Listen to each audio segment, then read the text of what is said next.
Ukrainian forces hitting back harder against the Russian-backed troops in the south. Is this the counteroffensive that Kiev's been telling civilians that it's preparing for?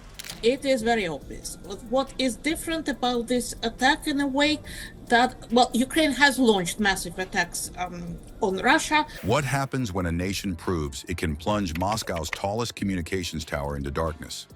This wasn't just another drone strike. It was a synchronized attack designed to blind radars, jam defenses, and dismantle command networks around Russia's capital. For 1 hour, the Ostankino Tower, a billion-dollar symbol of control, went silent. How did Ukraine bypass a ring of air defenses considered impenetrable? And why does this single strike force Russia to rethink every assumption about its security? It is one of the most daring and devastating Ukrainian attacks on Russian troops since the start of the war.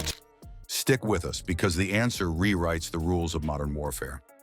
Before we move on, I'd like to ask you a small favor. If you appreciate this content, please take a second to like this video and subscribe to the channel.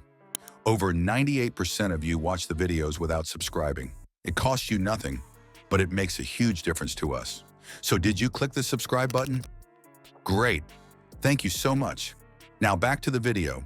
For years, officials in Moscow pointed to the capital's defenses as untouchable. Radar towers rose like watchmen around the city. Pantsir systems, those truck-mounted launchers armed with cannons and missiles, sat in rings near vital sites. Tor batteries were placed in hidden patches of woodland, able to launch within seconds. These layers overlapped so heavily that any aircraft, missile, or drone moving near the city was expected to be spotted almost instantly. The claim was that no single weapon could slip through the surveillance grid, much less an entire assault. To break such a shield would not only require speed, but also timing that exposed the rare moments when technology and people both faltered. That moment came deep in the night. At exactly 3:42 in the morning, operators inside Russia's radar stations were running through scheduled recalibration. Screens momentarily displayed distorted signatures, false echoes cluttered the view, and system response slowed. Human fatigue made matters worse, because at that hour, reaction times lagged, and small misreads went uncorrected. Ukrainian commanders knew this window well and placed their opening strike inside it. One hesitation at a console could mean 2 minutes gained in open airspace, enough for drones to creep closer to Moscow before anyone realized what was happening. From secret strips of farmland, the first wave of drones lifted off in silence. Ukrainian forces hitting back harder against the Russian-backed troops in the south. Is this the counteroffensive that Kiev's been telling civilians that it's preparing for? These were not ordinary quadcopters that could be picked up on shortwave radar. Each platform carried a compact electronic warfare package, churning out static that confused Russian receivers. A group of 3 masked their presence by blending into the background noise of the city itself. Air traffic from Sheremetyevo and Vnukovo airports gave off signals that usually dominated the radar display. By spreading their emissions across the same frequencies, the drones hid themselves within the clutter of Moscow's own civilian life. When technicians glanced at their screens, the swarm simply vanished into the haze of harmless blips. But radios were only half of the distraction. As the drones closed the distance, Ukrainian fighter jets fired illumination flares far from the actual path of attack. These bright signatures soared into the upper atmosphere, drawing radar pulses that bounced back like the outline of a large aircraft. Russian operators, startled, keyed in on these fake profiles and fired off missiles toward them. It is very obvious. What is different about this attack in a way that, well, Ukraine has launched massive attacks on Russia.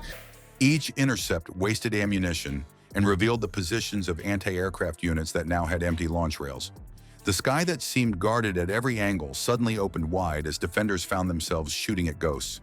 On the ground, small FPV drones skimmed just above tree lines, guided by pilots watching live feeds from miles away. Their job was simple: cut the eyes and ears of the defense system.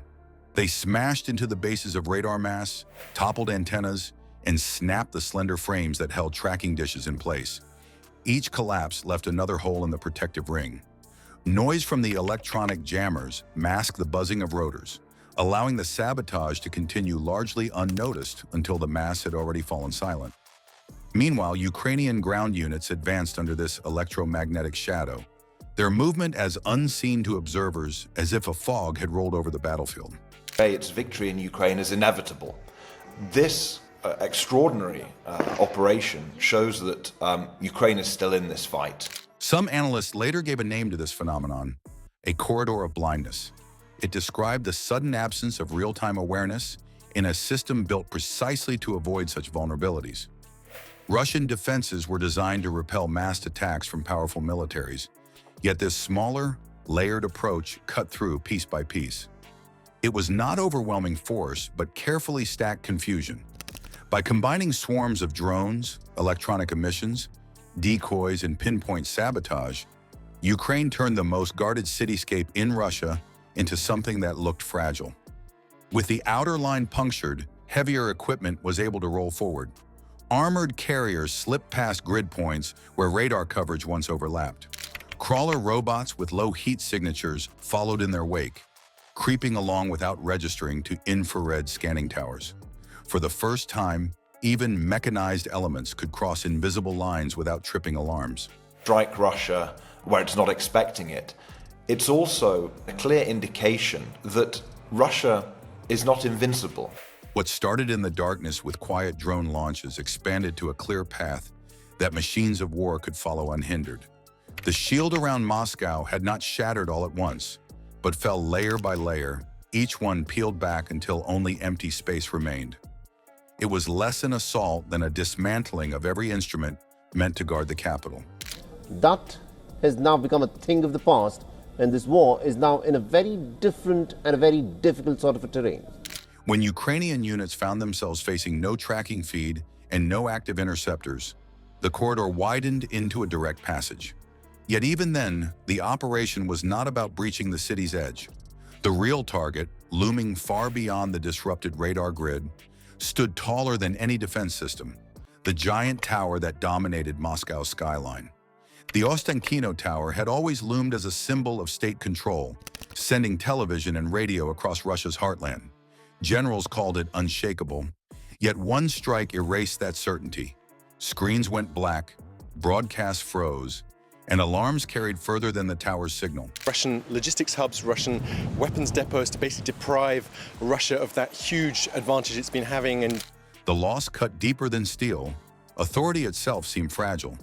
To restore order, Russian commanders scrambled units back into the capital, pulling defenses from other fronts. That shift exposed new gaps. The real danger was not only the destruction, but the question it left behind. If Moscow's tallest tower can be silenced, what else can fall so quickly?